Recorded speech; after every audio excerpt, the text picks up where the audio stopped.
sou filho de surfista, né? Então, desde muito novo, meu pai já me levava pra praia, já me mostrava assim, né, como nadar. Até que a gente mudou pra Bahia, né?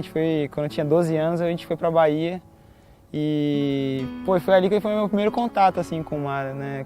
Com as ondas mesmo. E eu lembro que eu fui jogar bola, né? Primeiro dia que a gente chegou lá, fui pra praia jogar bola. E quando eu vi a galera surfar, e aquilo mexeu muito comigo, sabe? Foi uma paixão mesmo, assim. Eu fiquei hipnotizado, não conseguia parar de olhar e cara, que legal, eu quero fazer isso. Um adolescente cheio de sonhos, que começava a viver uma paixão que traria muitas coisas novas. Minha vida mudou com o surf, assim, e os sonhos mudaram também, né? Eu passei a querer viajar o mundo para competir, para pegar as melhores ondas e... sei lá, né?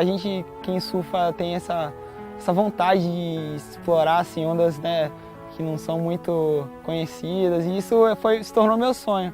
Viajar o mundo, competir, ter patrocínio, poder me tornar um atleta profissional. E era assim, meu grande sonho, era fazer parte do circuito mundial de surf e me tornar um atleta profissional. Mas a ilusão de aproveitar a vida e as más influências fizeram com que Jonas desviasse o caminho.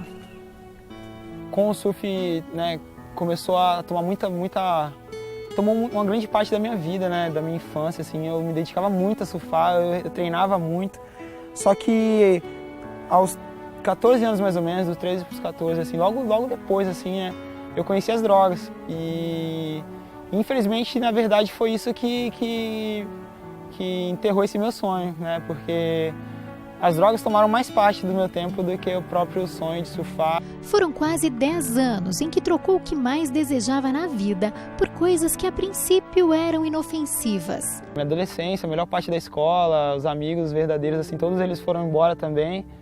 E, foi isso, foi mais ou menos assim, um caminho para um abismo, né? Um abismo que por pouco não o engoliu e o fez refletir sobre o rumo que a sua vida estava tomando. Aos 23 anos, né, eu estava na praia com alguns amigos, a gente tinha se reunido ali para fumar maconha e tal. E eu me dei conta, assim, de quem eu tinha me tornado, né? Eu olhei para mim mesmo, né?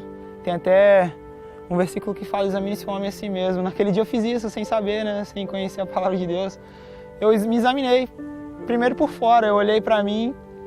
E foi engraçado, eu estava aqui em Cabo Frio, e Cabo Frio a orla é muito bonita, né? Tem casas assim muito bonitas. E eu comecei a olhar, cara, eu vi uma casa muito legal na beira da praia. E eu vi que eu morava de aluguel numa casa muito ruim, né? Sabe que esses pensamentos começaram a vir pra minha mente, assim.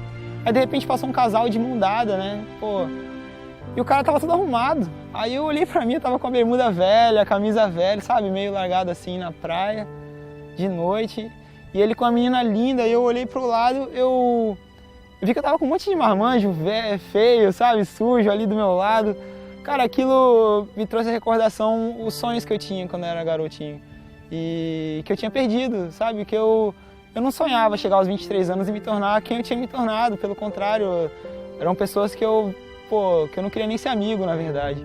E eu vi que eu tinha me tornado uma pessoa dessa, assim. E foi o dia que eu decidi realmente largar as drogas e falar: eu não quero mais essa vida, né? Eu quero pedir para Deus uma segunda chance, né, aquele dia. Mesmo sem saber muito bem orar, mesmo sem saber como falar com Ele, né? Eu pedi essa segunda chance para Ele. No último dia que eu usei droga, que eu decidi realmente, que eu vi que não fazia mais parte da minha vida, foi o primeiro dia que eu fui na igreja de coração, assim mesmo, e tomei a atitude mais importante da minha vida, né? Que foi entregar minha vida para Jesus ali e aceitar tudo que eu tinha que mudar na minha vida para ser como Ele é, né? Aos poucos, ele reconstruía cada pedaço da história que havia perdido. Retomei o esporte com foco total, até para me voltar a pegar as ondas grandes, que eu sempre foi minha grande paixão. E, né, comecei a trabalhar, porque na época eu não estava trabalhando, voltei a estudar e minha vida tomou um rumo que eu sempre quis ter. Mas quando tudo, enfim, parecia caminhar no destino certo, um susto aos 26 anos poderia enterrar o sonho de Jonas definitivamente.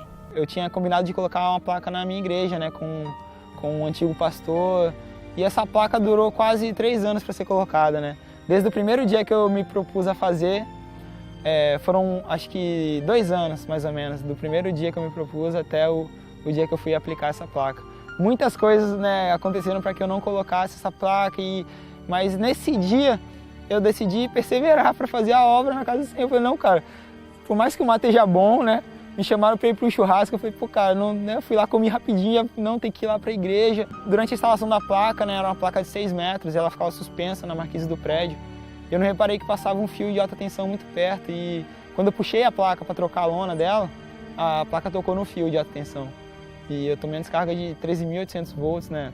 Uma descarga que poderia ter tirado a minha vida de maneira muito rápida.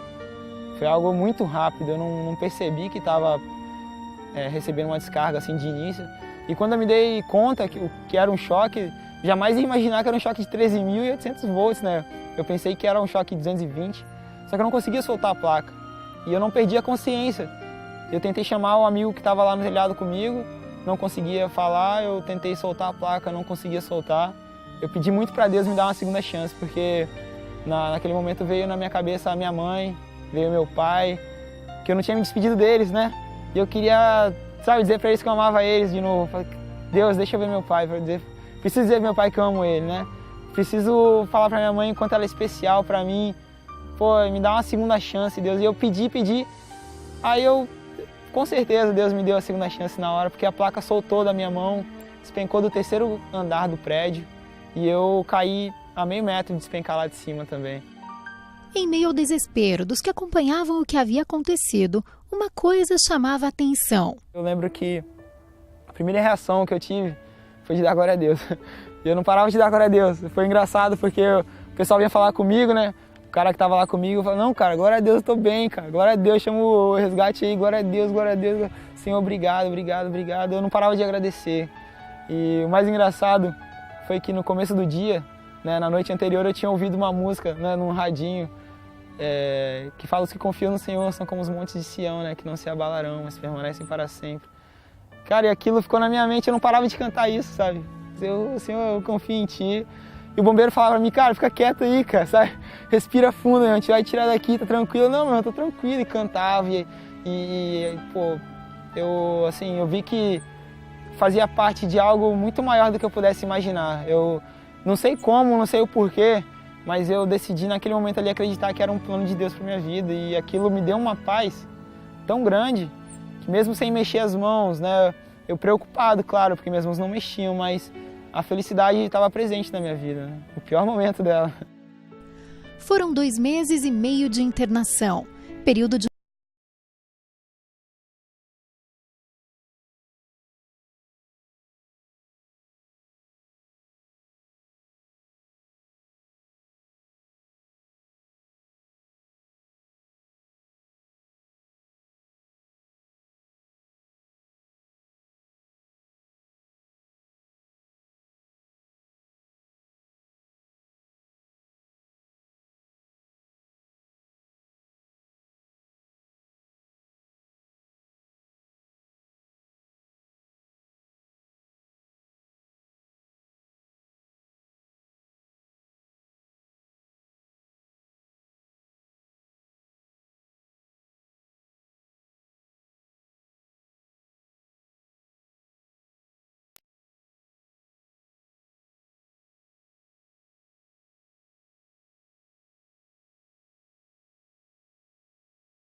à frente, assim, queria mostrar pra ele que eu tava bem, né?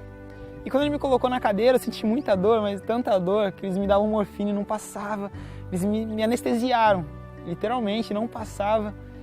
Até que pai, bota de volta na cama lá, cara, tá doendo muito, chorando de dor, né? A minha estratégia de mostrar pra ele que eu era forte foi totalmente contrária. Aí meu pai falou assim, pô, Jonas, vamos ler a Bíblia, cara. E meu pai nunca tinha lido a Bíblia comigo, meu pai não era convertido na época. Hoje, graças a Deus, meu pai segue os caminhos do Senhor, tem escrito uma nova história também na vida dele. E naquele momento, assim, eu lembro de ter aberto os olhos muito feliz, assim, e de repente esqueci da dor, mas, né, sei lá por que Deus tirou a dor ali. Falei, pô, bora, pai, né? Pô, quantas vezes eu orei pela vida do meu pai, né? Quantas vezes eu, jejuava pela vida dele, fazia propósito e nada acontecia. De repente ele estava me propondo ler a Bíblia, né?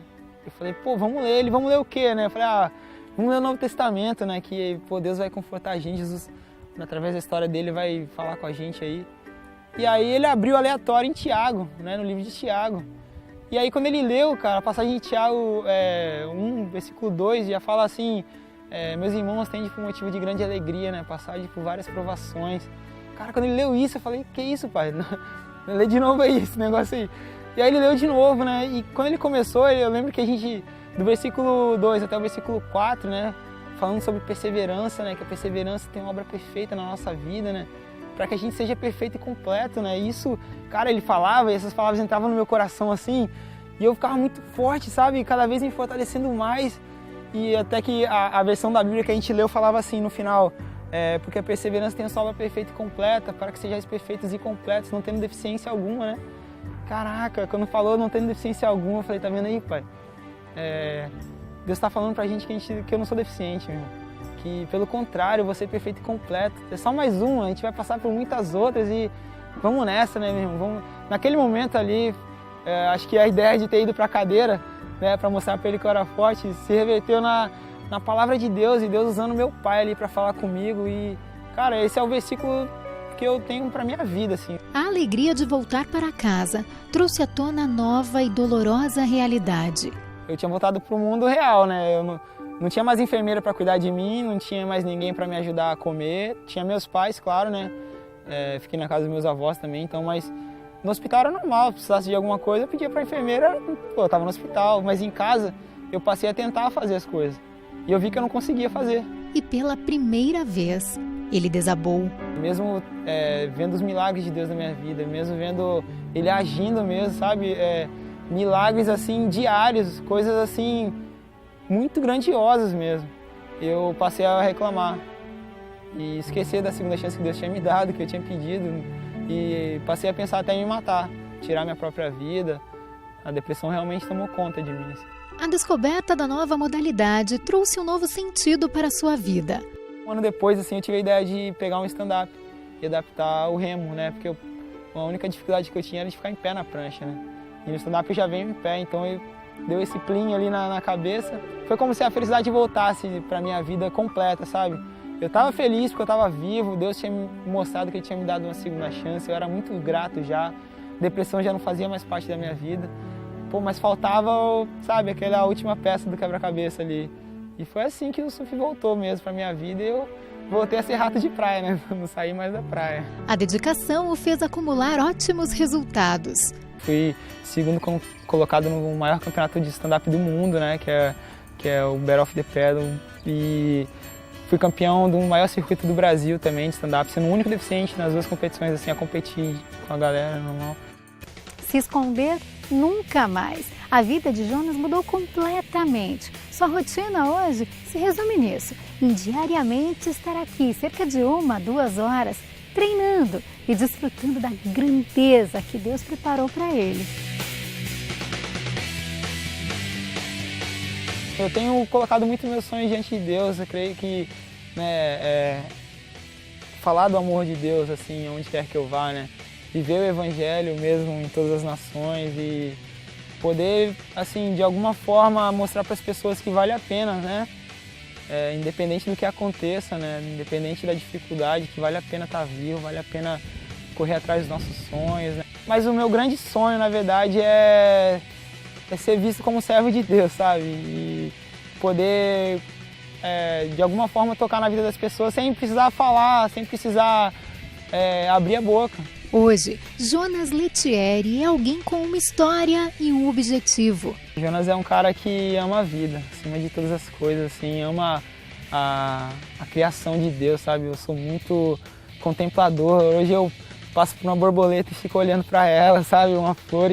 Eu amo a vida, sou apaixonado pela criação de Deus, sou apaixonado pela chance que Ele me deu de estar vivo. Eu amo as pessoas, eu amo conversar com as pessoas, eu amo falar de Deus, sabe? Acho que o Jonas é isso, cara, é uma mistura de alegria, de perseverança acima de todas as coisas, de uma força de vontade que vai além dos limites físicos e psicológicos. Deus me forjou da maneira mais difícil que eu imaginei, e ainda continua me forjando assim, de maneiras muito difíceis, mas eu acho que o sorriso nunca vai sair do meu rosto, porque Ele está comigo durante todas essas dificuldades, essas batalhas aí. E é um prazer guerrear do lado do Senhor, né? Acho que o Jonas é isso, é um guerreiro do Senhor aí que está disposto a ir aonde quer que Ele me enviar.